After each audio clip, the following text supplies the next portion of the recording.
Boa tarde a todas, boa tarde a todos e todes. Eu sou Luanda Queiroga, estamos aqui, nesta mais uma mesa do Congresso Mineiro da Psicologia. O tema da nossa mesa é formação de subjetividades em tempos de pós-verdade, o que a psicologia tem a ver com isso.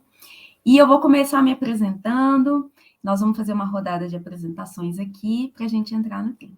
Então, sou a Luanda, do Carmo Queiroga, sou uma mulher preta, estou aqui com um coque amarrado e um turbante nos cabelos, estou com um batom de cor rosada e ao fundo tem um armário todo branco. Eu passo agora para o Francisco Viana, o Chico Viana, fazer sua autodescrição e apresentação. Antes disso, só dizer, que eu estou aqui na condição de presidenta do Sindicato das Psicólogas e Psicólogos. Sou psicóloga, sou mestre em psicologia social e hoje nós vamos ter essa conversa aí bem interessante. Passo para o Chico. Boa tarde a todas, a todos e todes. Eu sou Chico Viana, Francisco Viana, sou psicólogo, servidor público do SUS, aposentado, também professor universitário e hoje atuando na Comissão Nacional de Ética em Pesquisa. Eu sou um homem de 67 anos, pardo, uso óculos. Os cabelos ainda estão um pouco pretos, mas a barbicha já é completamente branca. Estou com uma camisa listrada, preta e cinza, e ao fundo tem uma estante com uma parte dos meus livros aqui. Nesse momento, vou falar para vocês a partir da minha participação na rede Matraga, de combate à manipulação de subjetividades. Odila.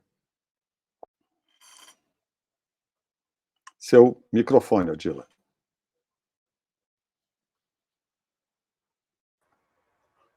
Boa tarde, pessoal. Um prazer estar aqui com vocês nessa tarde, com o Chico, com a Luanda e com todo mundo que está aqui acompanhando esse papo. Eu sou de Uberaba, estou falando da minha cidade, sou formada em psicologia aqui na minha cidade, sou formada em música pela Faculdade Mozart de São Paulo, tenho uma formação em dinâmica de grupo, em psicodrama pedagógico e alguns estudos em esquizoanálise, digamos assim, um grande interesse. Eu sou, igual o Chico, sou aposentada também na saúde e na educação estadual de Minas Gerais, Sou ex-conselheira do CRP nas duas gestões anteriores à gestão atual e estou compartilhando com a Luanda também as lidas do nosso PSIND, Sindicato dos Psicólogos. E agora me meti também na Secretaria de Movimentos Populares e Sindical da Executiva do PT da minha cidade. Eu uso um óculos grande, sou uma mulher branca, tenho também, Chico, 67 anos, mas meu cabelo é pintado, então ele está castanho, anelado. Estou usando um óculos assim, de aro bem grande, escuro, uma blusa branca com uma gola de crochê, bordadinho de crochê, e atrás de mim tem uma janela com umas plantas e uma parede com um quadro. É isso. Podemos começar por aqui? Pessoal, eu queria começar compartilhando com vocês algumas ideias, para a gente tentar clarear um pouco mais o que seja o que a gente chama de pós-verdade, para a gente ter condição de ter um diálogo melhor, nesses minutos que estaremos, nesse tempo que estaremos juntos. Então, assim, de uma maneira mais geral, a gente entende esse fenômeno como a verdade dos fatos, que quando ela é colocada em segundo plano, e sempre associada a informações que vêm carregadas de crenças, que atingem a emoção de massas ou grandes grupos de pessoas, né, gerando opiniões públicas, né, que acabam se tornando públicas, né, que podem ser manipuladas ou manipuláveis, né. A gente encontra também uma ideia do que seja pós-verdade, né, esse tempo de pós-verdade.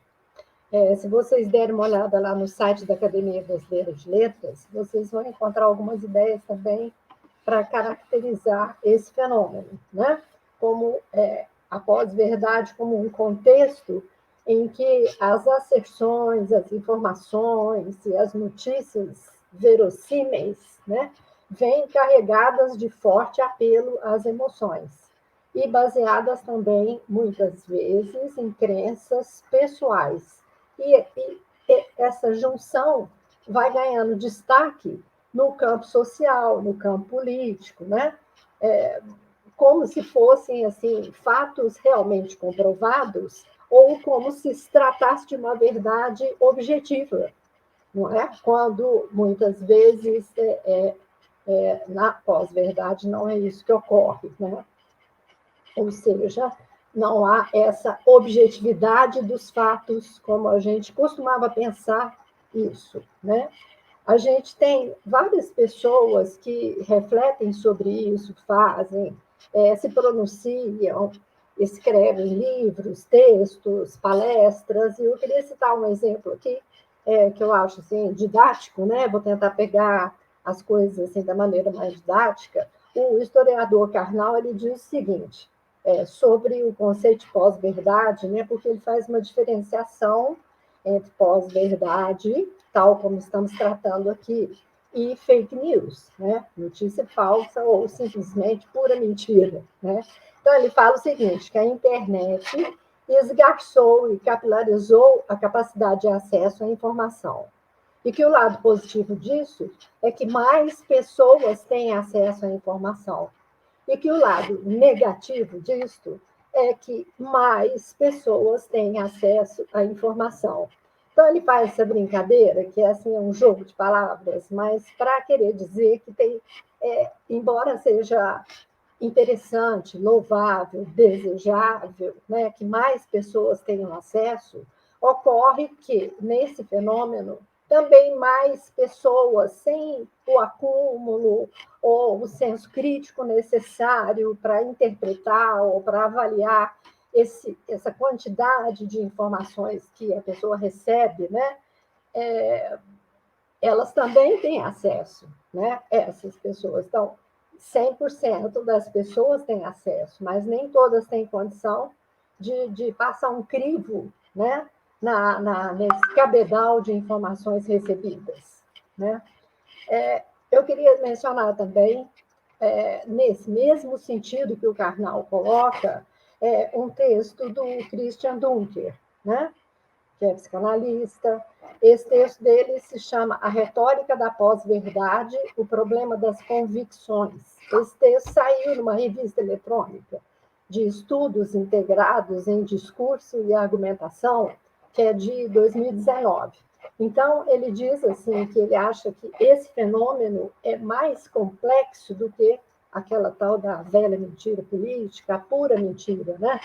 Porque ele envolve uma combinação calculada de observações corretas, interpretações plausíveis, né, aceitáveis, e até a citação de fontes confiáveis, misturando tudo isso daí num conjunto que acaba gerando uma coisa absolutamente falsa e interesseira, né? Que há nesses discursos enunciados comprovadamente verdadeiros ou relação a fatos efetivamente comprovados, né?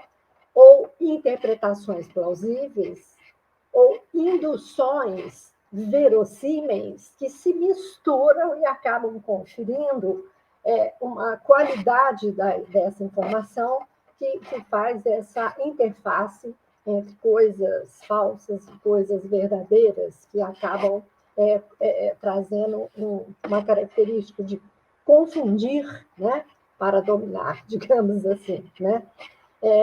No século XX, a gente tinha o apoio na ciência, a gente tinha o apoio para a busca, né, para fundamentar um pensamento, uma ideia, na pesquisa, na ciência, ou buscando informações diversificadas e tal. Essa era a característica do acesso às informações e aquilo que nos parecia real, né?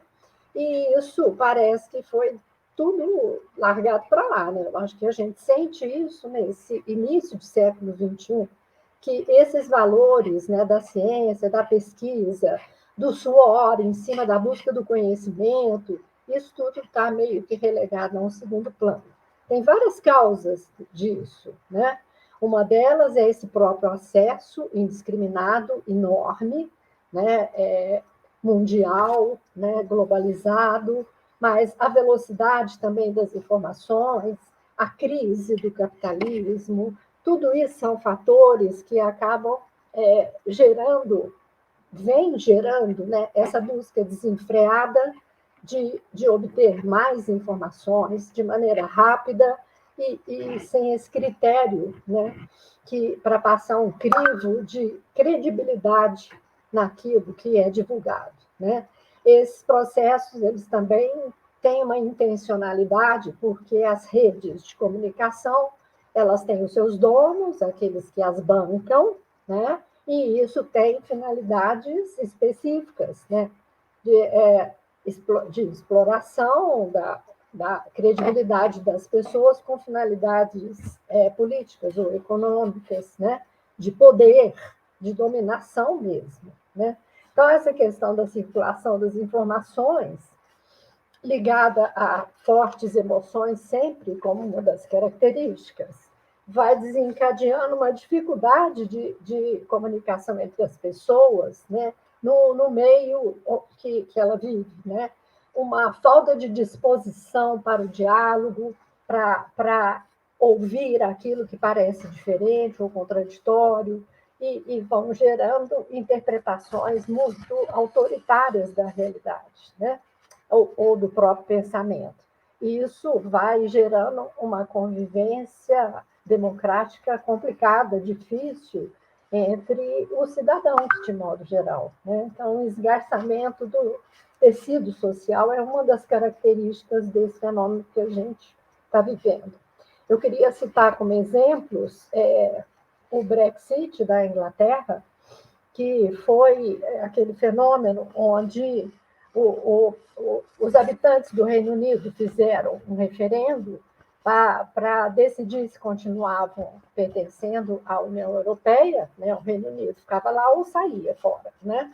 E esse fenômeno ele foi amplamente conhecido porque a quantidade de absurdos que saíram sobre os riscos do Reino Unido continuar pertencendo à União Europeia, etc., uma série de misturas para apavorar a população, você pega a população pelo medo, mas também com mentiras, né?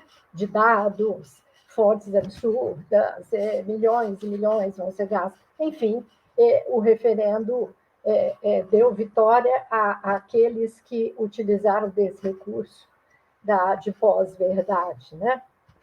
Aqui no Brasil, não tem um cidadão brasileiro que não saiba o que aconteceu em 2018.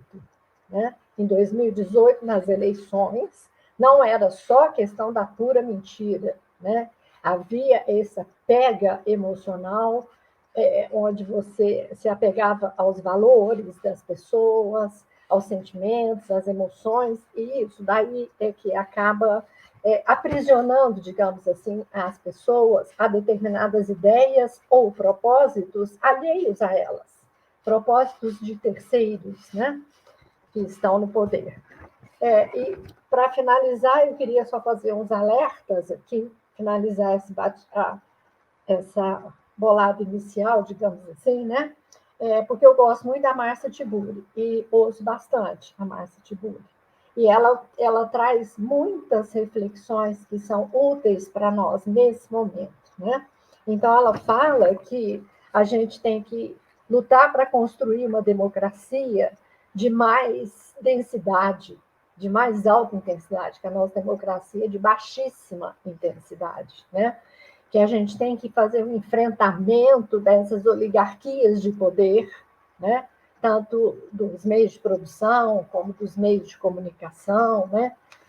Em geral, porque eles se assenhorearam também dos meios de produção de linguagem, né? Essa confusão de sentidos é uma apropriação gerada propositalmente, que é para desbaratar o tecido social, onde a linguagem tem dificuldade de ser fator de comunicação, né? Um exemplo disso são, citado por ela, as oligarquias religiosas, midiáticas, religiosas, que têm acesso a milhões de pessoas. Outra coisa que ela fala é do discurso de ódio. Ela diz que eles operam uma destruição da linguagem, uma destruição dos sentidos compartilhados, comuns, no mesmo espaço social, né? E transformam isso, aquilo que era um sentido compartilhado comum, transformam isso em dinheiro, em capital político, em capital econômico, em poder. Então, para passar por Chico, eu queria deixar essas questões aqui para a gente depois, no debate, fazer, né? Que se a gente consegue retomar esse sentido da comunicação da linguagem, o que a gente precisa fazer para isso, né? O que a psicologia pode fazer sobre isso, né? Porque são fenômenos que afetam diretamente as subjetividades das pessoas. Se nós estamos construindo, fazendo com esses processos, observando a proliferação de subjetividades fascistas, mesmo fascistoides, que são características fascistas. Então, deixo aí essas questões e passo para o Chico seguir a nossa conversa. Obrigada, gente.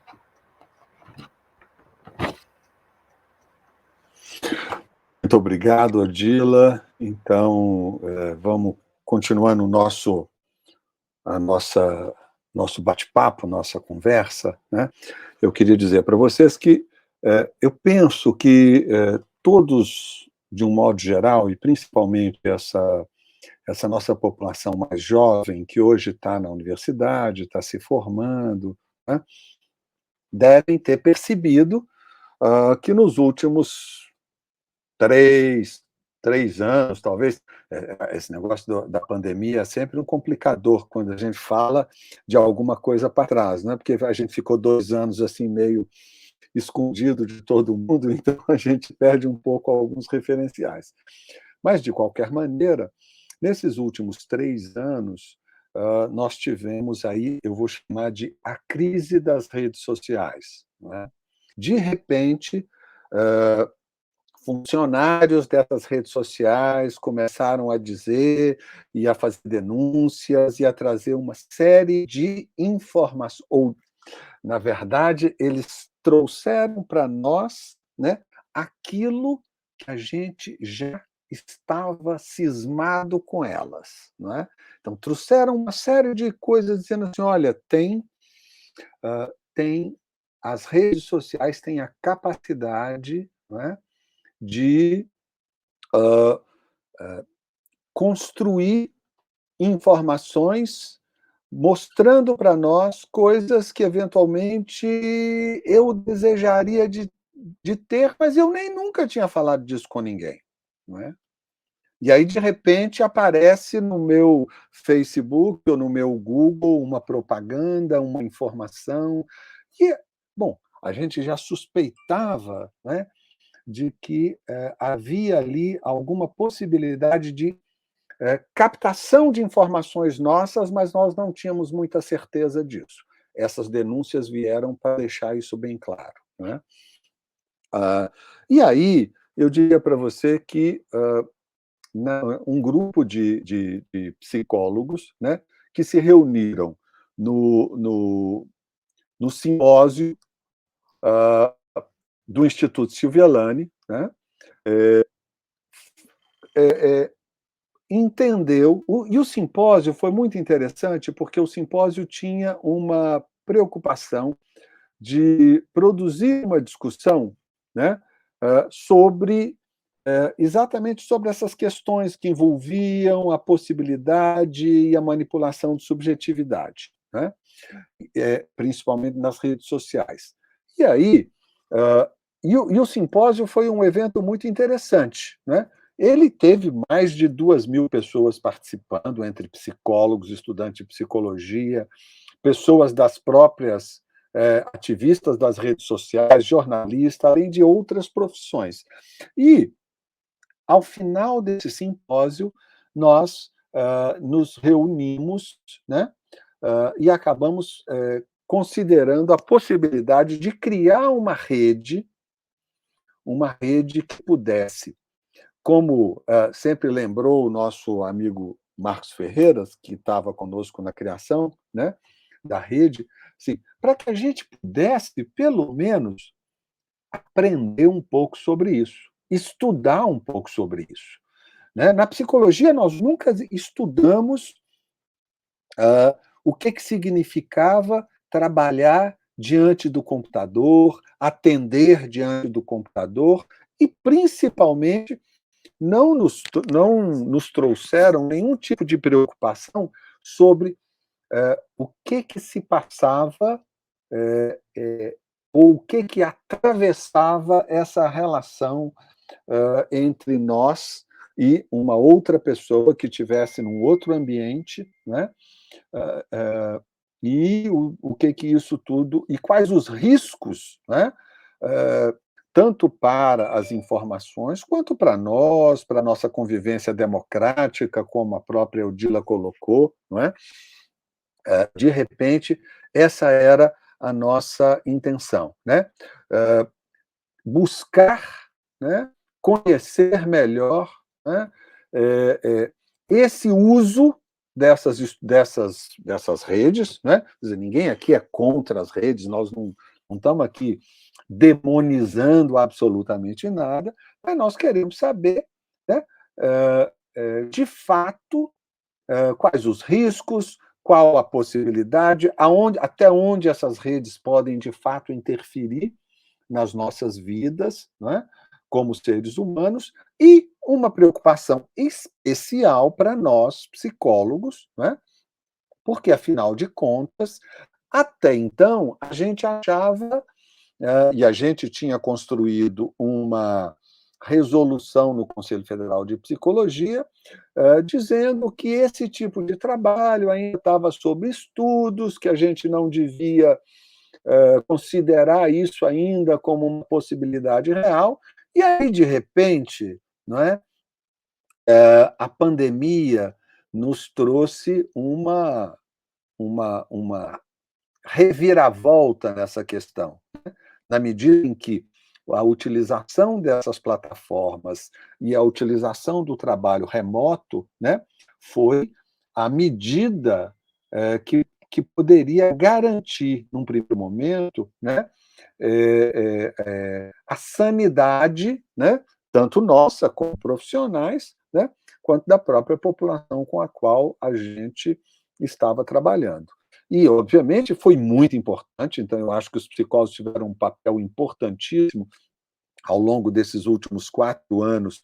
Eu tenho trabalhado na Comissão Nacional de Ética e Pesquisa, e é impressionante a quantidade de pesquisas que os psicólogos, né, inscreveram nos comitês de ética em pesquisa para tentar compreender tudo que estava relacionado com a pandemia e com a vida das pessoas e com a vida dos profissionais de saúde e com a vida das pessoas que estavam em CTI, com as famílias.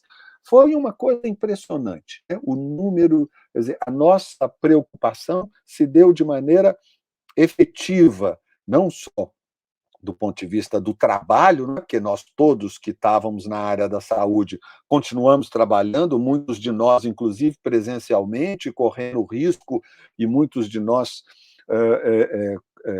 tiveram problemas com a Covid, né, nós perdemos amigos, colegas de trabalho, né, em função dela, mas o que é mais importante é que, para além da gente estar lá trabalhando, que já não era pouco, nós também aproveitamos esse momento para tentar compreender todas as consequências dessa pandemia na vida das pessoas de um modo geral, né? E, para isso, muitos de nós e muitos desses estudos tiveram que ser realizados utilizando, né, essas plataformas, né, utilizando esse sistema, né, em que eu podia ter um contato com a população e, ao mesmo tempo, não colocá-la em risco e também não me colocar em risco, né? Então, essa preocupação, né, foi uma questão muito importante. A rede, ela vem, né, com esse objetivo, né? Ela vem a partir de um conjunto de entidades nacionais da psicologia que também estavam presentes na sua plenária de constituição, além de várias pessoas que estavam lá individualmente, sem estar necessariamente vinculadas a nenhum tipo de instituição, mas com esse objetivo claro. Olha, precisamos de entender isso, né? Precisamos de assumir coletivamente a tarefa de fazer um alerta para a sociedade brasileira, né, sobre, primeiro, os ataques à subjetividade, né, por essas ferramentas de comunicação baseadas na inteligência artificial e, ao mesmo tempo, buscar construir possibilidades, né, quem sabe até contribuir na construção de outras plataformas, né, outros instrumentos que nos permitam, sim, não é, continuar utilizando esses mecanismos, né, sem necessariamente expor, né, o sigilo necessário, não é, para o relacionamento entre as pessoas, né? Quer dizer, eu posso querer me expor nas redes sociais, eu posso querer tirar fotografias, fazer o que eu quiser, mas eu tenho que ter, eu tenho certeza absoluta que tem coisas que eu não gostaria que as pessoas soubessem e eu tenho que ter o direito, né, de garantir que essas minhas informações vão ficar restritas, não é, a um determinado grupo de pessoas ou a uma única pessoa, né, ou a ninguém, né, ou a ninguém, né? Então, eu penso que a rede vem com esse objetivo. Nós já realizamos várias lives, né? Nós temos muitas pessoas interessadas nesses assuntos, né? A Luanda tem nos ajudado a conduzir várias dessas lives. Nós fizemos uma primeira parceria, né, para realizar de maneira bem ampla, né, aulões, né, sobre esses temas. Temos um livro publicado, não é? Um livro publicado a partir do simpósio, né? Com vários temas. Esse livro está disponível lá na Amazon, mas é fácil de ser acessado, né? Lá está por um preço assim bem irrisório, só porque se ele não ficar lá com um preço, a Amazon não disponibiliza ele, né? Mas a ideia é que as pessoas possam ler, né? Também ter acesso a essas produções que fizemos durante o simpósio, né? A nossa primeira live teve uma participação enorme, né, de estudantes de vários cursos de psicologia do Brasil inteiro, né? Nós vamos realizar várias outras até o final do ano, né? Então, quem quiser participar, fique atento, porque nós faremos divulgação, né? Para os estudantes, tem a possibilidade da emissão de certificados, né, com horas de participação, que são importantes na formação, né, do grupo de alunos, né, e para todos os outros que quiserem também, a gente vai poder produzir certificados. Temos aí uma parceria já fechada com o Instituto Sete Sapiência de São Paulo, né, que vai ser um dos nossos parceiros nesses aulões, né? Tivemos um primeiro aulão que a parceria foi com a ABEP, né? E temos a pretensão aí de convidar mais entidades a participar dessa empreitada, né? De colocar em discussão uma maneira que a gente pode chamar de mais segura, não é? Mais democrática e mais correta para toda a população do uso das redes sociais. Não é? Os nossos interesses, os nossos desejos, né, não podem se misturar com os interesses capitalistas de quem quer vender determinados produtos, não é? E também não podem ser manipulados com interesses políticos, como nós assistimos com a eleição americana do Trump, né, que teve claramente uma interferência nesse aspecto. Nós tivemos essa mesma interferência, como a Odila muito bem apontou, nas eleições brasileiras, né? Nós tivemos a mesma interferência na Inglaterra, né? E se não ficarmos bem atentos, né, nós vamos começar a ser manipulados por interesses outros, né, que não nos interessam. Né? Eu acho que essa é a questão. É muito bom quando eu, de repente, recebo lá no meu Facebook ou no Google, olha, eu não estava pensando em comprar isso, mas engraçado, bem que eu acho que eu precisava. Mas eu tenho que saber que alguém estava me observando, né? Alguém estava ali me observando e percebendo que, eventualmente, eu parava naquilo quando eu ia num site de compras ou quando eu conversava com alguém, e isso, né? E isso é manipulação. Né? Isso é a utilização de informações que eu não dei permissão para que isso acontecesse. Né? Nós temos aí a LGBT, né? A Lei Geral de Proteção de Dados, que vem para nos ajudar a fazer esse trabalho, mas que ainda não caminhou. Né? Quer dizer, o nosso gestor nacional de dados ainda não está escolhido, nós não temos ainda um grupo social, né, de controle social efetivo para poder fazer todas essas questões. Mas é importante a gente dizer que isso é uma novidade, não é só para nós brasileiros, isso é uma novidade para o mundo inteiro. Né? A nossa Lei Geral de Proteção de Dados, né, a LGPD, ela é uma novidade e ela é uma das primeiras no mundo inteiro. Né? Mas nós precisamos de tê-la nas nossas mãos. Né? Quer dizer, ela foi construída, ela saiu como lei, mas ela tem que estar na mão do controle social, do interesse da sociedade brasileira. Né? Então, eu vou, terminando aqui a minha fala, vou deixar para a Luanda continuar. Luanda é uma parceira nossa também na rede, né?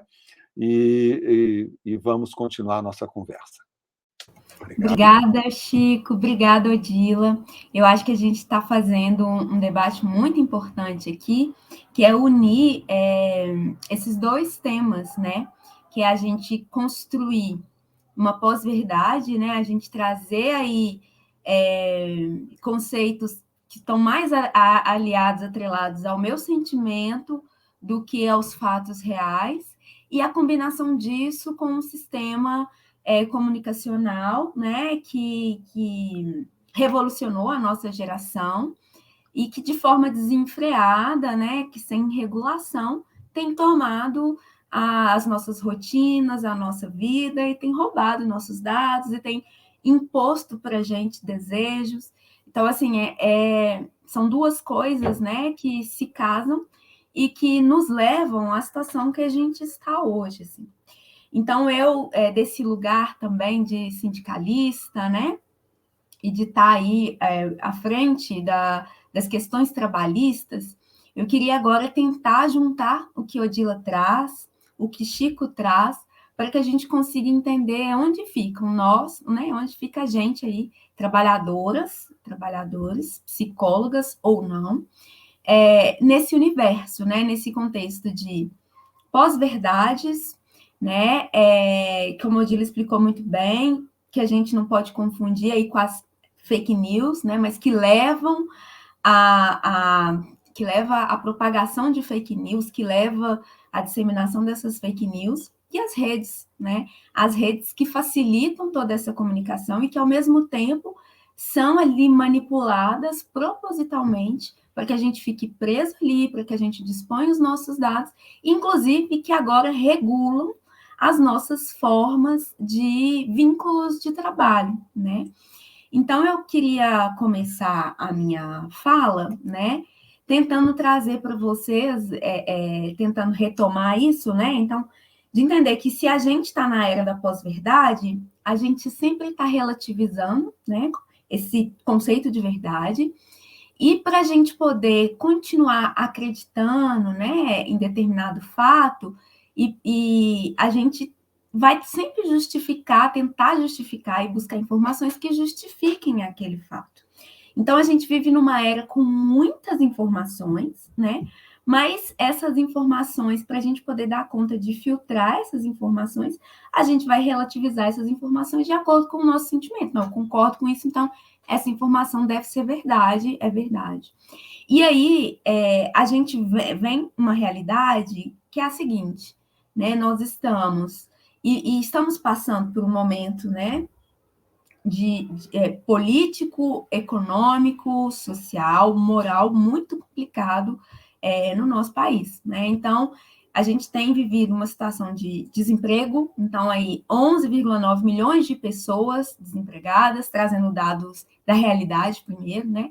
A gente vive uma realidade de fome, então a gente tem ali a Vox Populi trazendo uma pesquisa, né, um dado devastador para a gente, mais de 33 milhões de pessoas estão passando fome hoje no Brasil, muito mais do que o dobro do que foi levantado no ano passado. Então, em menos de um ano, a gente mais do que dobrou, que no ano passado a gente tinha cerca de 14 milhões de pessoas em situação de insegurança alimentar, passando por todos os estágios que podem levar a pessoa, né, a fome, né, a morrer de fome.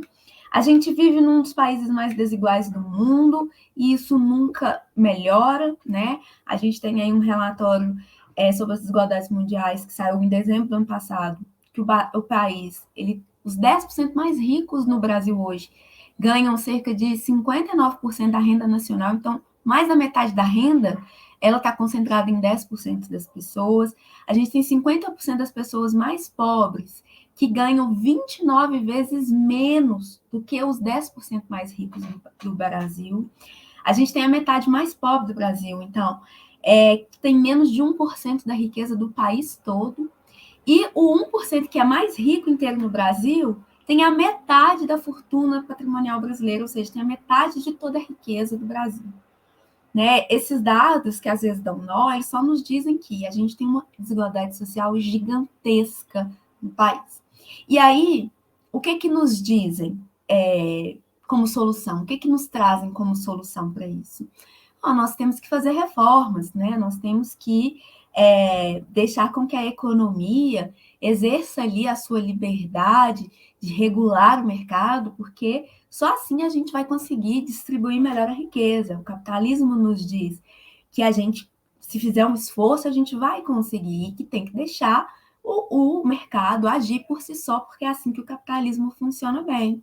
E aí, o que a gente teve de fato? A gente teve, de fato, uma reforma trabalhista, que a gente teve aí colunistas, jornalistas, trazendo pontos positivos. Dentre os pontos positivos da reforma trabalhista de 2017, permissão de rescisão de contrato de trabalho por comum acordo. Então, olha, se antigamente, para rescindir um contrato, você tinha que fazer uma rescisão junto ao sindicato, verificar se estava tudo certinho nessa rescisão. Hoje não, você pode fazer um comum acordo ali com o seu patrão, você sozinho, vai fazer um comum acordo com o seu patrão, vai ter liberdade para isso, né? Outro ponto que foi considerado super positivo, poder fazer 30 minutos só de almoço, ter liberdade, né? Poder fazer só 30 minutos de almoço e aí não precisar trabalhar às 9 horas, sair um pouquinho mais cedo, mas isso é liberdade. E o fim da assistência gratuita na rescisão do contrato de trabalho, porque antes, né, essa rescisão ela era acompanhada pelo sindicato e isso era feito gratuitamente. Agora, se você quer ter essa assistência jurídica, você tem que pagar por ela, né? E aí, eles ainda, né, a gente ainda tem alguns pontos que são muito negativos na reforma, que eu vou elencar aqui, né? A autorização da dispensa coletiva, então, quando tem aquelas demissões coletivas, agora não precisa mais de intervenção sindical, não precisa mais de negociar, pode mandar né, um coletivo inteiro embora. A restrição do acesso à justiça gratuita. Hoje, então, se uma trabalhadora se sente lesada e entra na justiça do trabalho, ela vai ter que pagar, e ela perder, né, esse processo, ela vai ter que pagar as custas processuais, né, mesmo estando desempregada, tendo sido lesada pelo empregador. A permissão para negociação coletiva, né, assim, de coisas benéficas ao trabalhador e à trabalhadora que antes nunca se permitiria, né? Então, assim, algumas matérias, por exemplo, prorrogar a jornada de trabalho num ambiente insalubre, que antes era possível só com uma autorização do Ministério do Trabalho, só, né, em negociações muito específicas e especiais, né? Hoje você pode negociar ali diretamente né, na verdade, você nem negocia, o patrão pode prorrogar diretamente. Inclusive, hoje, mulheres grávidas podem trabalhar em ambientes insalubres, né, graças à reforma trabalhista. A gente teve a reforma da Previdência também, que atacou os direitos trabalhistas, né, nossos pós-aposentadoria aí, de diversas formas. E aí, a gente vive uma contradição, e eu peço licença aqui para compartilhar a minha tela, para vocês verem o que foi dito quando, primeiro, né, das mobilizações para se fazer a reforma trabalhista e depois, quando ela foi promulgada. Então, vamos lá. Vou trazer aqui para vocês a primeira fala da mobilização.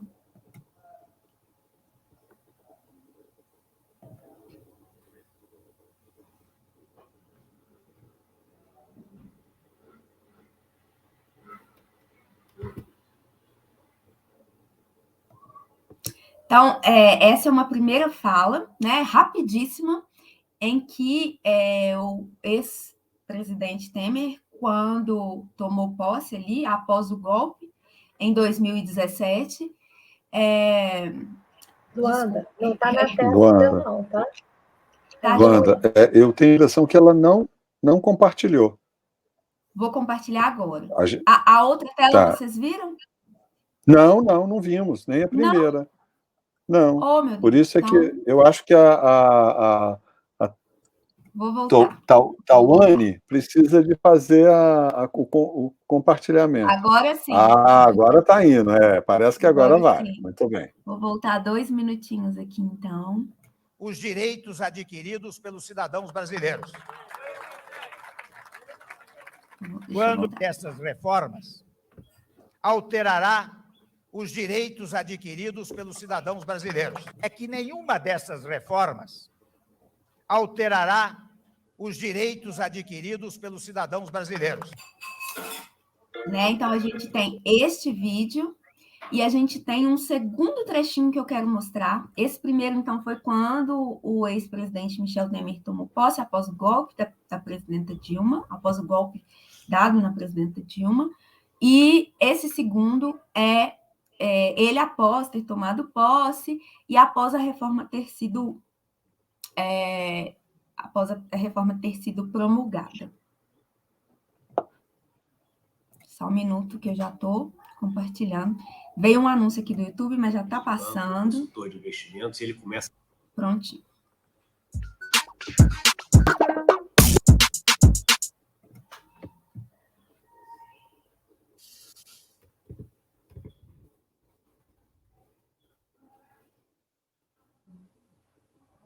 Bem, eu quero cumprimentá-los e cumprimentá-las em primeiro lugar.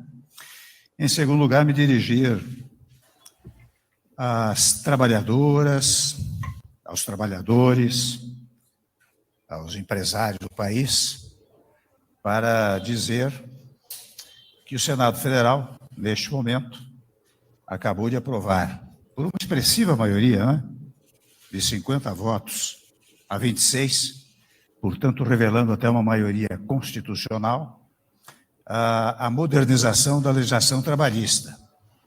E essa aprovação definitiva da proposta é uma vitória do Brasil na luta contra o desemprego e na construção de um país mais competitivo. Eu penso que nós aprovamos uma das reformas mais ambiciosas dos últimos 30 anos. Aliás, desde a Constituição de 88, eu fui constituinte.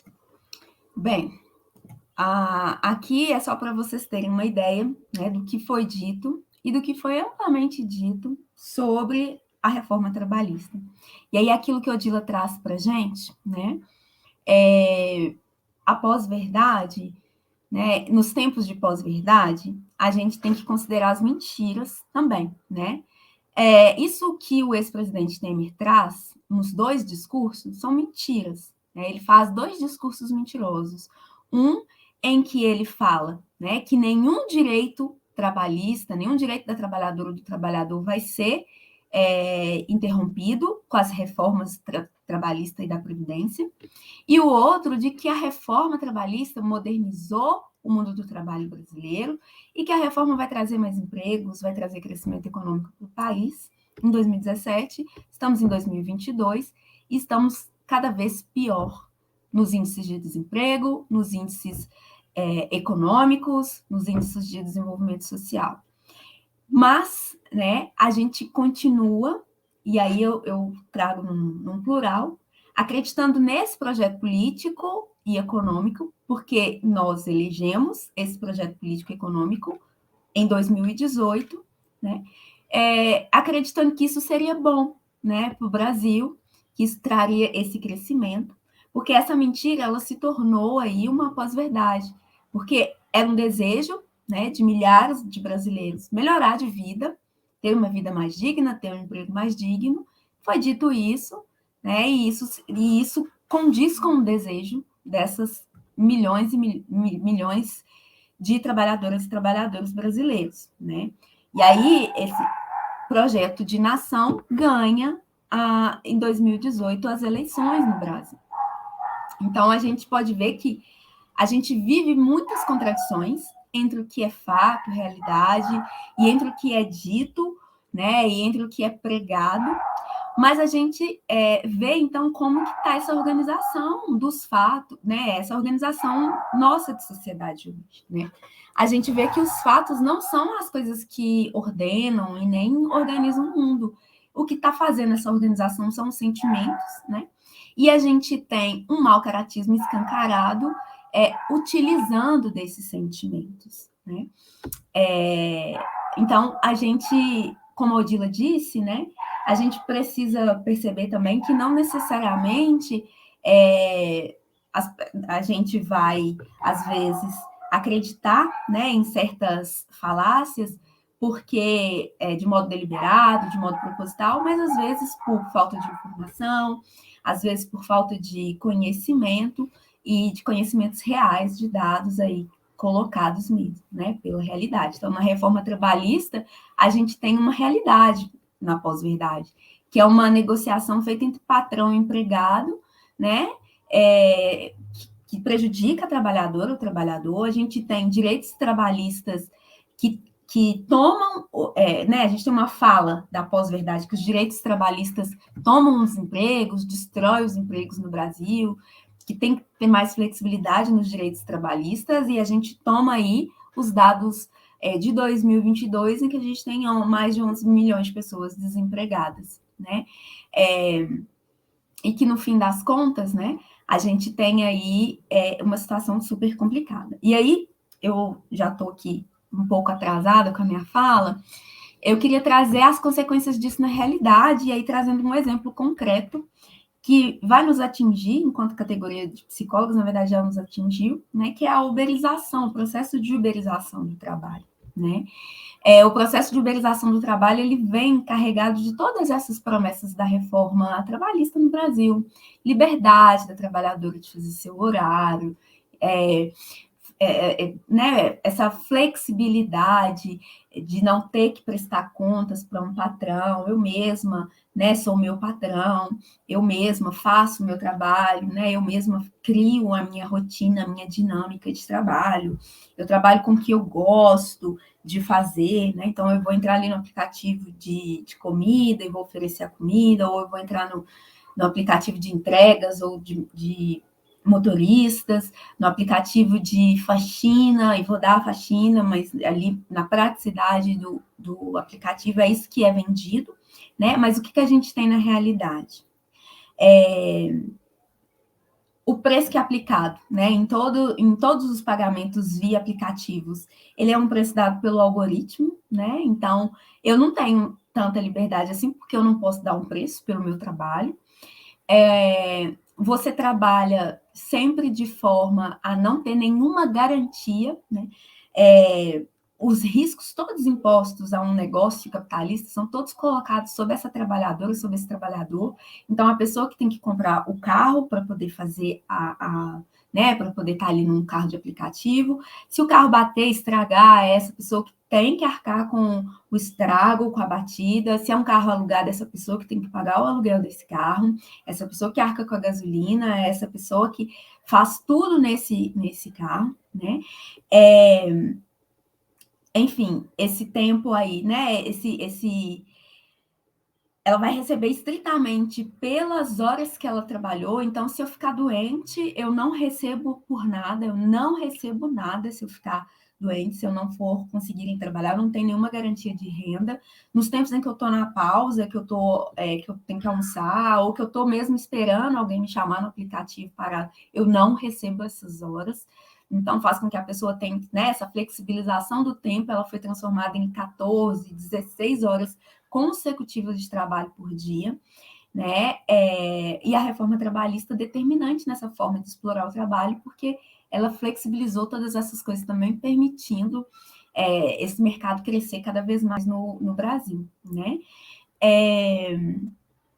A gente tem aí também, né, numa lógica de uberização do trabalho, a total falta de solidariedade, algo, né, que nos tempos de pós-verdade a gente escuta, né, escuta muito que o nosso campo, o campo da esquerda, é um campo agressivo, violento, que quer fazer um embate, quando, na verdade, a gente luta por direitos e por né, um mundo mais solidário, em que trabalhadoras e trabalhadores entendem uns as lutas dos outros e não rivalizem entre si.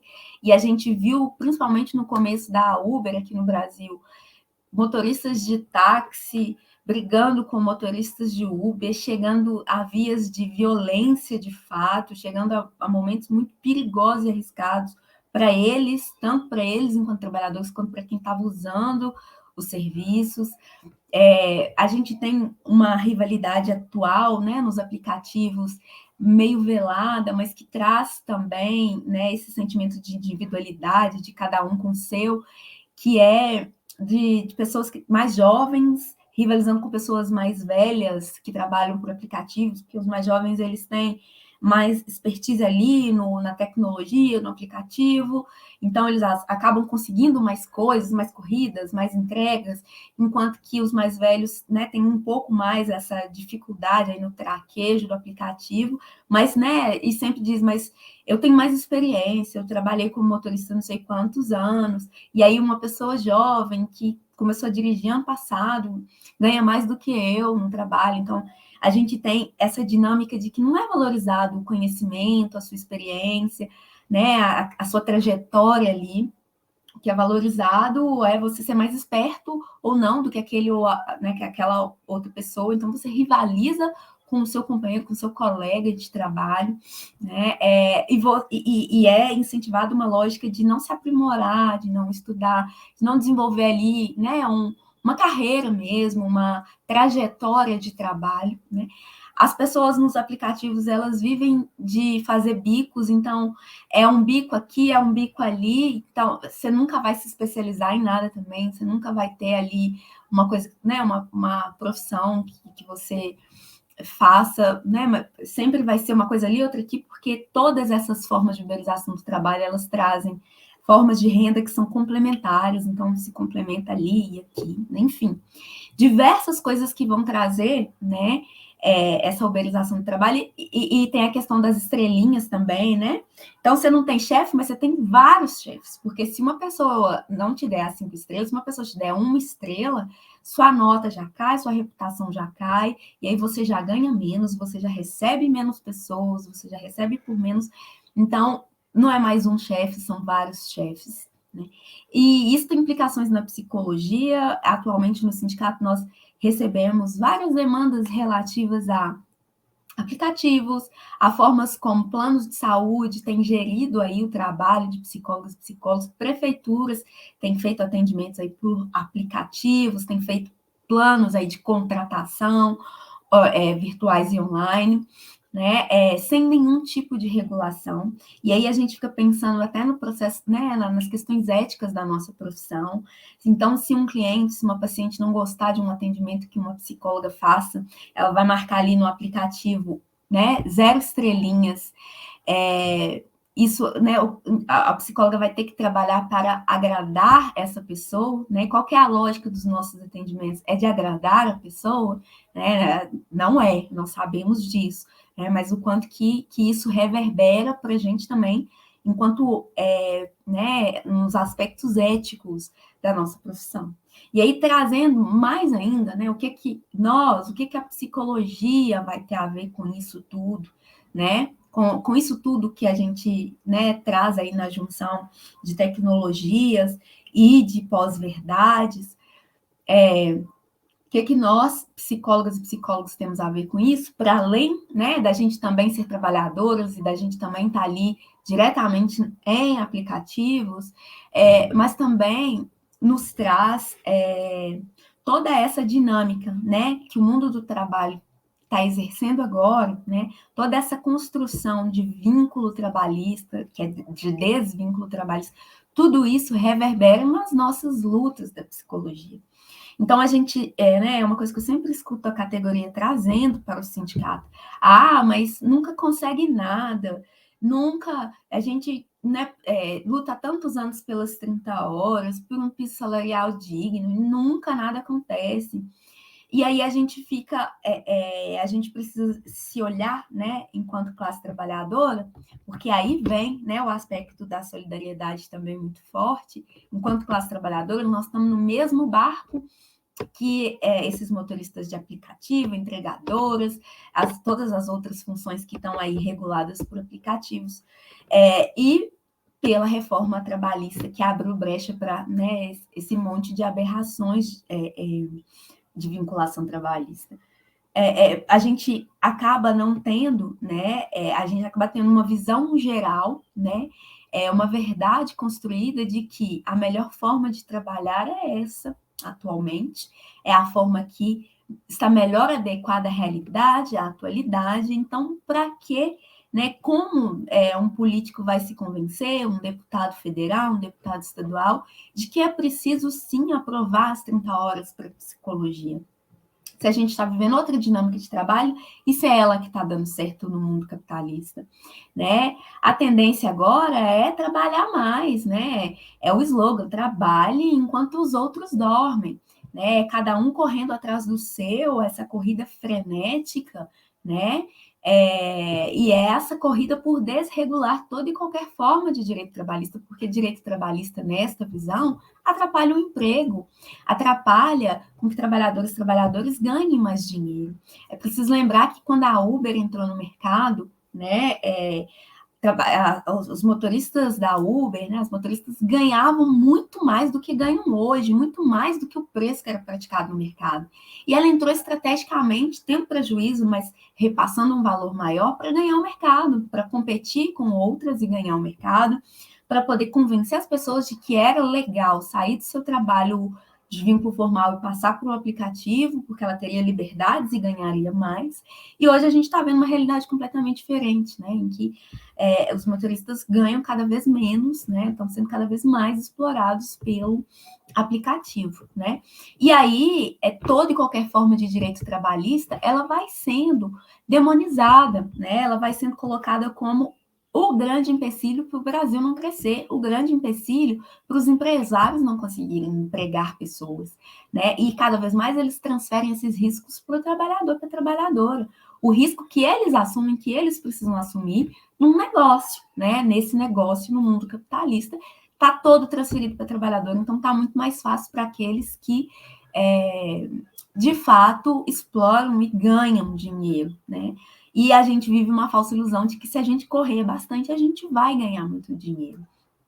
A piso salarial, outro desafio, né? Como que a gente vai conseguir aprovar piso salarial nesse contexto? E aí o que eu quero dizer, não para a gente desanimar das lutas, porque nós, enquanto sindicato, estamos aí apoiando e acompanhando o projeto de lei a nível nacional pelas 30 horas, que está tramitando, que está em discussão na Câmara Federal, e nós, né, juntamente com o CRP, provocamos, né, a Assembleia Legislativa e conseguimos, com a deputada Beatriz Cerqueira, um projeto de lei para as 30 horas mineiro, para as 30 horas de psicólogas e psicólogos de Minas, que está tramitando também na Assembleia, que está com pouquíssima adesão da categoria, né, que nós somos aí 45 mil, mais de 45 mil psicólogas e psicólogos no estado, temos menos de 800 manifestações lá no site da Assembleia positivas para o projeto, né, estamos acompanhando o projeto, não desanimamos de forma nenhuma, mas entendemos que fazer a luta separado, fazer uma luta corporativista não adianta, então por isso que temos que nos solidarizar e lutar pelos direitos trabalhistas em geral, né? Estamos todas no mesmo barco.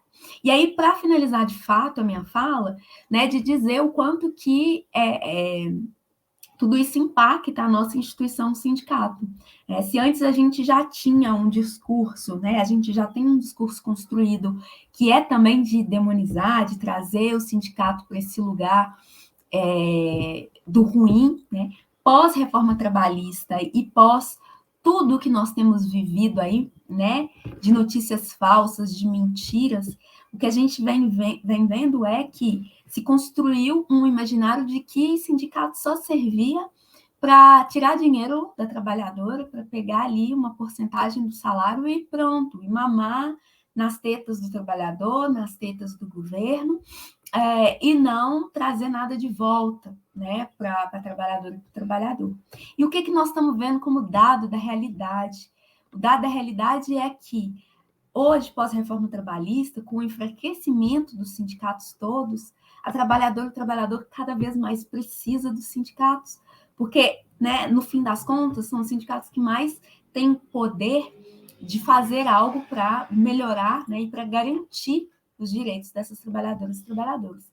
Então, como nunca antes, a gente tem recebido uma enorme demanda da categoria por orientação, por pedidos de socorro mesmo, e como nunca antes estamos, enquanto instituição, muito enfraquecidas, sem poder pagar um funcionário, né? Então, atualmente, nós não contamos no sindicato com nenhum funcionário, contamos com o trabalho voluntário de nós, da diretoria, para atender a todas as demandas dos 853 municípios do estado. Estamos aí numa situação de precarização que está fazendo com que os sindicatos acabem no momento em que trabalhadoras mais precisam. E aí, quem está mamando mesmo nas tetas do Estado são as grandes empresas, que, por exemplo, por não arcar com um risco de saúde, por exemplo, de garantia de saúde e segurança das suas trabalhadoras, como, por exemplo, nos aplicativos, um entregador de moto cai e se machuca, ele não vai ter nenhum tipo de amparo legal dessa empresa para a qual ele está trabalhando. Aliás, ele nem trabalha para essa empresa, ele trabalha para ele próprio. Então, ele próprio vai ter que arcar com os custos de saúde, com o tempo que ele não ficou trabalhando. E aí, quem mais uma vez paga essa conta? Somos nós, sociedade brasileira, porque é o Estado que vai arcar com esta pessoa que estava trabalhando para um terceiro que não se responsabiliza por ele. É o SUS que vai pagar, né, que vai arcar com todo o atendimento dessa pessoa que se acidentou, né?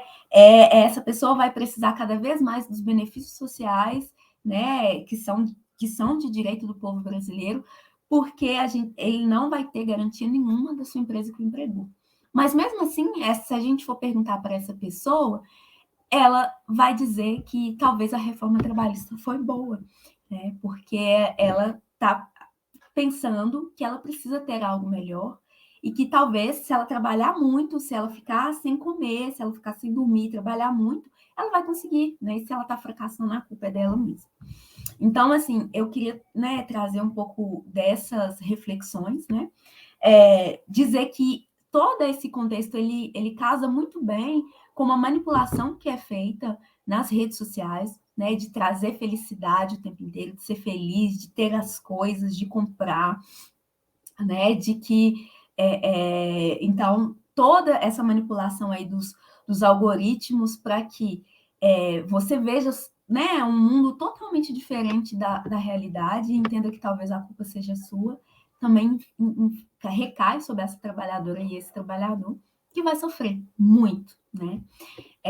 E aí retomo aqui, né, a palavra para os meus colegas, Odila e Chico, para a gente poder ver o que tivemos aqui de manifestações no chat. Esquecemos de dizer ao longo da nossa fala que, né, estamos aí acompanhando o chat, né, a nossa organização aqui está ajudando nesse acompanhamento. Então, se tiverem perguntas, questões para o debate, eu acho que é importante vocês trazerem.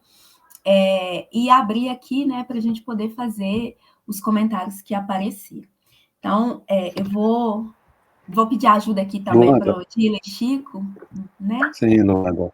Eu estava vendo aqui na nossa lista, né, vi uma manifestação do Felipe e da Fernanda, né, sobre a questão do psicólogo. Eu vou dizer para o Felipe e para a Fernanda que o nosso objetivo na rede é exatamente estudar isso. Isso não está estudado, isso não está na teoria.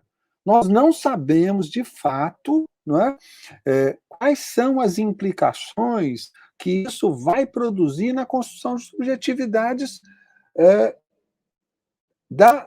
dos futuros psicólogos, dos futuros jornalistas, dos futuros historiadores. Nós não sabemos, né? Nós ainda não sabemos. Essa é uma grande questão que precisamos de estudar, né? Nós sabemos que essas plataformas, né, esses meios de comunicação estão intervindo na nossa vida, né? Hoje mesmo eu estava assistindo os jornais e fiz um comentário com a minha esposa que, quando eu dava aula, eu ficava, às vezes, incomodado, né, com os alunos que iam lá para frente da sala de aula com o telefone celular e liam aquilo que eles tinham que falar no telefone celular. E eu falava assim, gente, mas não é possível, ele não conseguiu nem construir um certo conhecimento. Aí, de repente, eu me dei conta de que eu ainda, como professor, estava preso lá nas fichinhas que a gente levava para dar aula, assim, que a gente ia montando. Falei, não, peraí, a modernidade trouxe algo novo. E hoje eu vi na televisão as repórteres todas, né, falam segurando um celular na frente, assim, e lendo o que estão falando. O que isso está produzindo na vida dessas pessoas? Será que elas vão aprender? Como é que, sabe, construir textos, né? Porque, olha, ela pode ter escrito aquele texto, mas ela também pode ter recebido o texto escrito para que ela diga aquilo que alguém quer que ela diga, e não aquilo que ela, como repórter, está querendo dizer, né? Na questão da nossa vida como psicólogos também, né? Quer dizer, é impressionante a capacidade, né, de ocupação da nossa percepção, da nossa vida, que esses gadgets, né, que esses computadores, que esses telefones, que essas coisas produzem na gente. as pessoas trombam no poste, as pessoas caem no bueiro, né? As pessoas não conversam umas com as outras. Você vai num restaurante, tem duas pessoas, tem um casal de namorados sentado na mesa, um com o telefone teclando e o outro com o telefone teclando. Eles não conversam. O que isso vai produzir na relação entre as pessoas, né? Será que elas vão ficar conversando pelo WhatsApp, né? Quer dizer, elas não vão conversar entre elas? Ou elas precisam sempre de um terceiro para poder manter aquela relação entre elas? Nós não sabemos. Essa é que é a verdade, né? É assustador quando a gente vê uma criança de 2 anos de idade, né, pegar um aparelho, né, celular e ficar batendo o dedinho assim, né? Ela fica batendo o dedinho, imitando o que os pais fazem, né? O que será que isso vai significar para essas crianças, né? Isso é o trabalho do pai? Isso é a maneira como os pais ficam com seus filhos, né? Batendo ali naquele teclado, né? Peraí que eu tô, peraí, eu tenho que falar, né? E fica todo mundo grudado no celular, né? Então, eu acho que é disso, Fernanda e Felipe, que nós estamos falando, né? E isso é do dia a dia. Observem você, as pessoas vão ao banheiro com o telefone, parece que não podem se desprender dele em nenhum minuto, não é? E isso pode significar muitas coisas. Pode significar que bom, com isso eu também não me sinto sozinho, eu não tenho solidão mais, porque qualquer coisa eu vou lá no Facebook e aí eu vejo o que o Felipe está dizendo, e aí eu mando uma mensagem para Fernanda, digo, Fernanda, tudo bem? Olha, sabe? Mas a gente não encontra mais, a gente não conversa mais, né?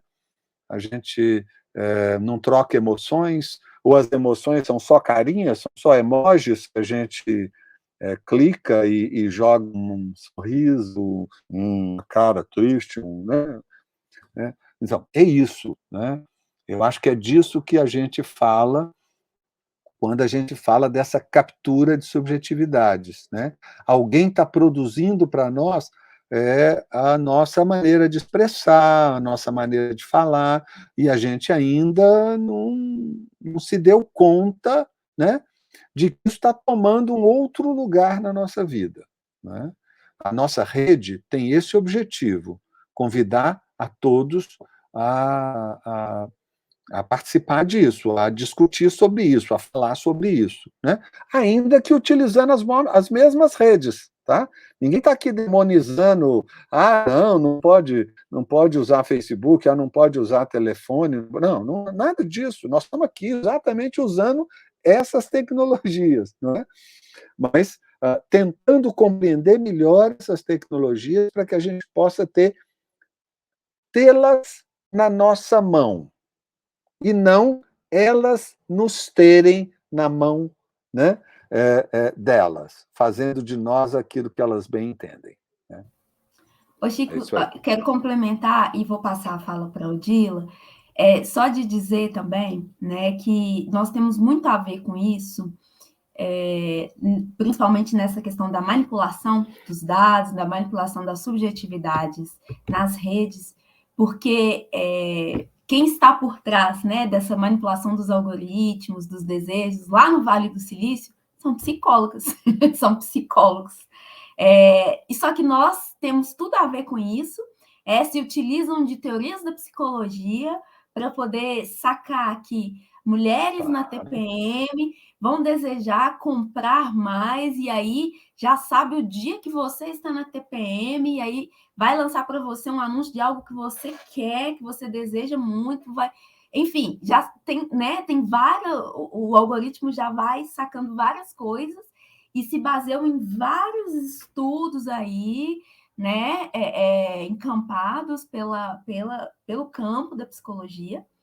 Então tem tudo a ver, mas ao mesmo tempo a psicologia não se a ver com o tema.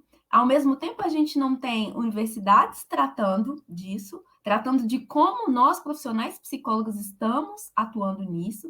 Ao mesmo tempo, nós, profissionais da psicologia, não temos dimensão do quanto, de quais são os riscos da gente utilizar as plataformas digitais para o nosso trabalho. Então, recentemente, a gente teve um caso, né, de uma clínica lá na Dinamarca que os dados estavam sendo gravadas, as consultas, e isso vazou.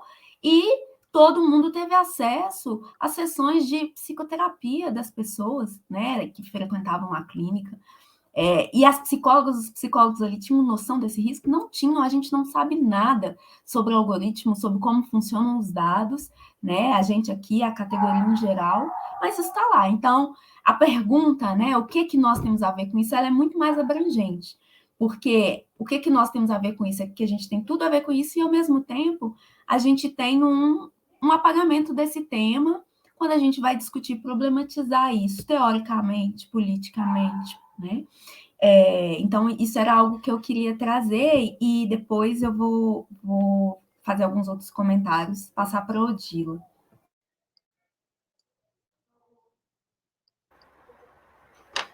Pois é, eu fiz algumas anotações aqui a partir da comentários no chat, né?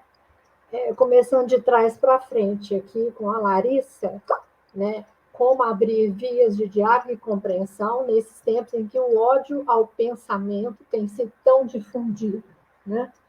A Raíssa tinha falado também uma questão interessante, que é sobre a construção de valores, se a construção de valores ela estaria assim, navegando conforme as pós-verdades do momento. Né? Foi o que eu entendi da pergunta dela. Né? E isso me faz lembrar bastante dos objetivos da rede Matraga, que o Chico trazia, que nós estamos nesse momento de disputa de subjetividades, né? A gente não sabe aonde isso vai dar. Vários pensadores têm trazido, eu estava me referindo a Márcia Tiburi, ela alerta muito para a questão de que esse capitalismo em crise ele vai gerando soluções, nós estamos na solução do hiperneoliberalismo, né? E ela diz que esse momento da superexploração, né, que você suga o mundo, a natureza e os corpos das pessoas até o seu limite, às vezes até a morte, né? No final da linha disso, você se encontra com o fascismo. Nós estamos vendo esse processo da crise do capitalismo, o aceleramento da exploração, né, a transformação de tudo em objeto para produzir lucro, não é? E isso vai retirando o sentido das coisas e isso gera uma ambiência fascista, porque é preciso muito autoritarismo, muita violência para você conseguir impor esse ambiente. Sem violência, nós estamos vendo isso, né? Em outros países, mas aqui no Brasil é nítido isso, né? Então, você só impõe esse tipo de coisa pela violência. A violência, pelo medo, né? E as pessoas vão se encolhendo. Então, ela diz que é como se o fascismo estivesse na ponta do neoliberalismo e o inverso também, o neoliberalismo lá na ponta do fascismo. É como se eles são gêmeos univitelinos. Né?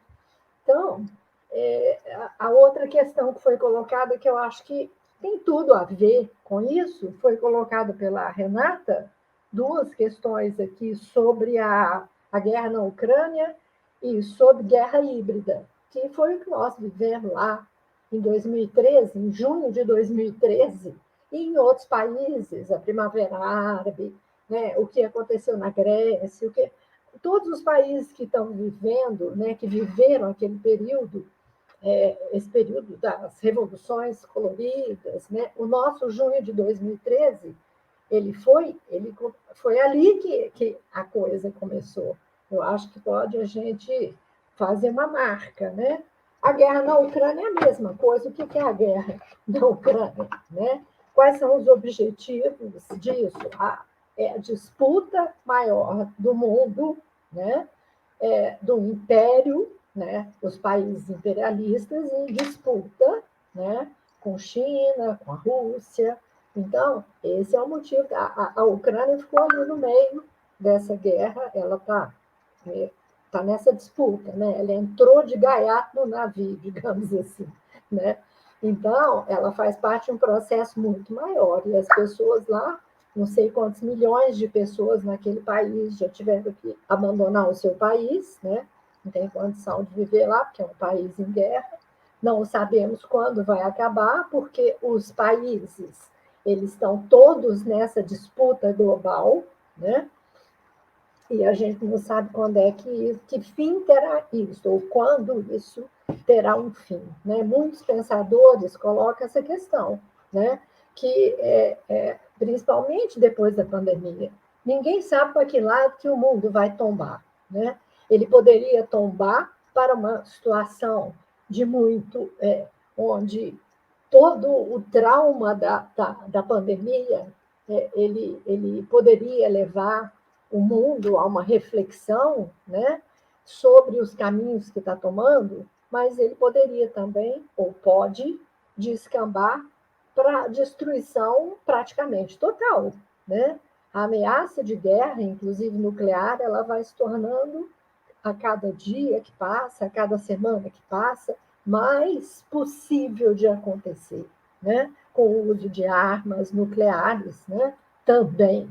Então, e isso está sendo incentivado, está sendo provocado, está sendo mantido e financiado com armas e tudo mais, porque esse pessoal que está nessa briga não quer que a guerra acabe, muito pelo contrário. Então, eu diria assim, o que cabe a nós? O que cabe a nós, não é? O sofrimento das pessoas, as dores mais que humanas, né, que trazem tantas pessoas para buscar psicologia, né? Nós sabemos que a psicologia é uma profissão absolutamente necessária nesse momento, mais que nunca, talvez, né? Porque um oásis onde a pessoa possa falar de si, possa se encontrar, possa ter aquele tempo tirado para ela, não é? Onde ela é respeitada, onde a subjetividade dela pode ser reencontrada.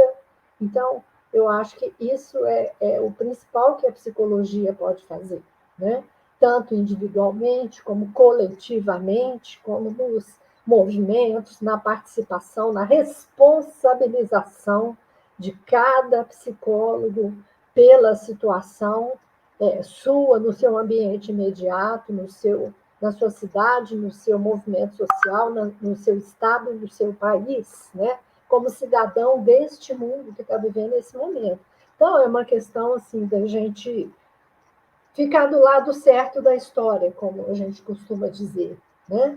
E a gente se alinhar, né? A gente estudar, a gente ler bastante sobre esses processos que estão nos afetando, nos atingindo, estamos todos bastante adoecidos, né? Todo mundo, a gente ouve quantas pessoas falar, ninguém aguenta mais esse país desse jeito que ele está. Estamos todos adoecidos de alguma forma.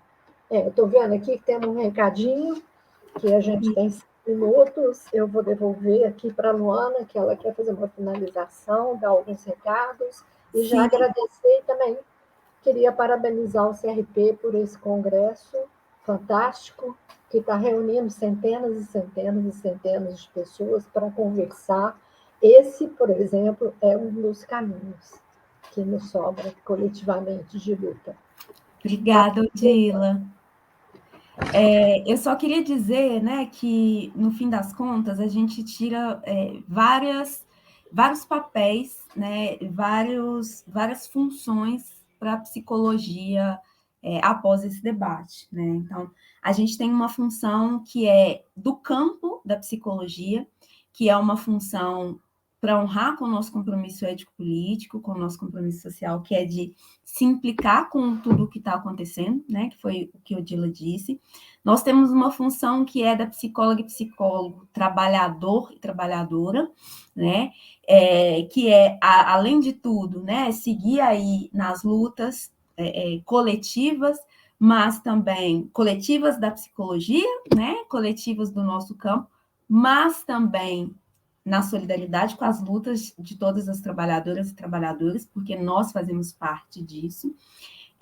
Da psicóloga, da psicologia enquanto profissão, né? O que nós estamos fazendo com o conhecimento técnico, teórico, que nós possuímos, o que nós estamos fazendo com isso ao lidar aí nesse campo, que é o campo das tecnologias, né?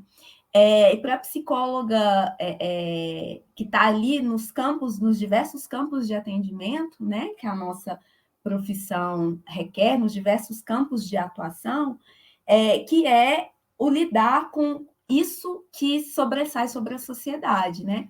A gente, até então, lidava com uma forma de se relacionar em sociedade. A gente aprendeu a exercer a psicologia como uma forma de se relacionar. E essa forma vem mudando, né? A gente teve diversas manifestações no chat. Hoje nós temos maneira de se relacionar diferente da que a gente aprendeu enquanto a gente estava ali cursando a psicologia.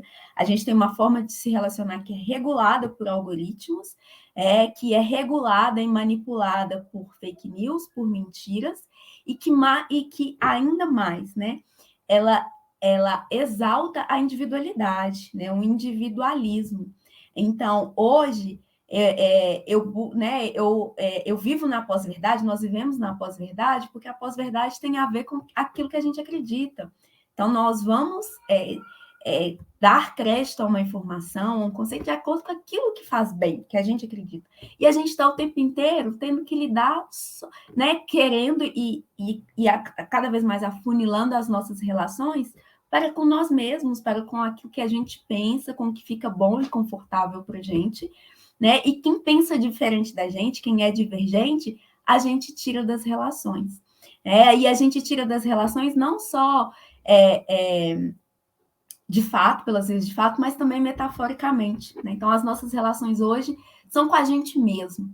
E nós precisamos aí ver uma reflexão que não tem resposta, porque, inclusive, a psicologia é um chamado, né? A psicologia tem que se haver com isso.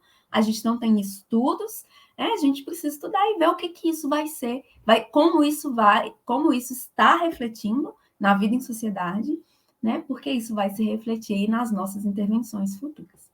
Então, eu quero dizer que esse é um tema que a gente abriu, mas não fechou. A gente teve um monte de reclamações aqui no chat em relação a isso, mas a ideia era essa mesmo, né?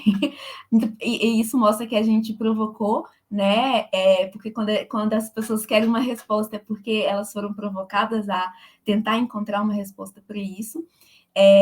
Mas quero dizer também que vai precisar da gente ainda pôr isso muito em pauta.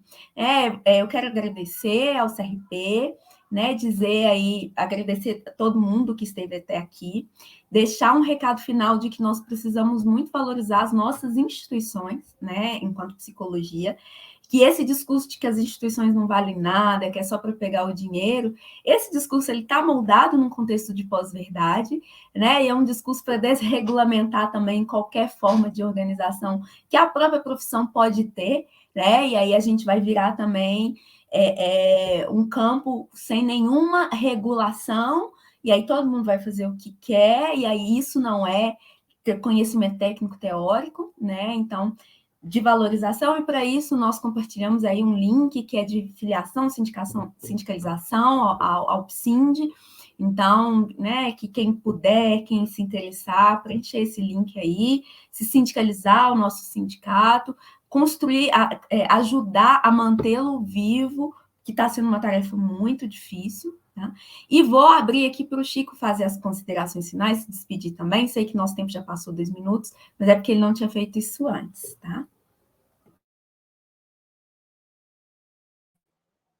Bom, quero convidar a todos, né, a participar da rede. A rede tem... a rede está no Telegram, a rede está no WhatsApp, a rede está no Facebook, a rede está no Twitter, a rede está no Instagram. Então, procure a rede, né? Lá a gente tem uma biblioteca com muitas informações, com muitos textos que estão sendo produzidos, e convido vocês para estarem conosco pensando e produzindo conhecimento sobre esse tema, né? É isso que nós, hoje, estamos tentando fazer. Obrigado. Obrigado, Luanda. Obrigado, Odila. Obrigada, gente. Tchau Obrigada. e até mais.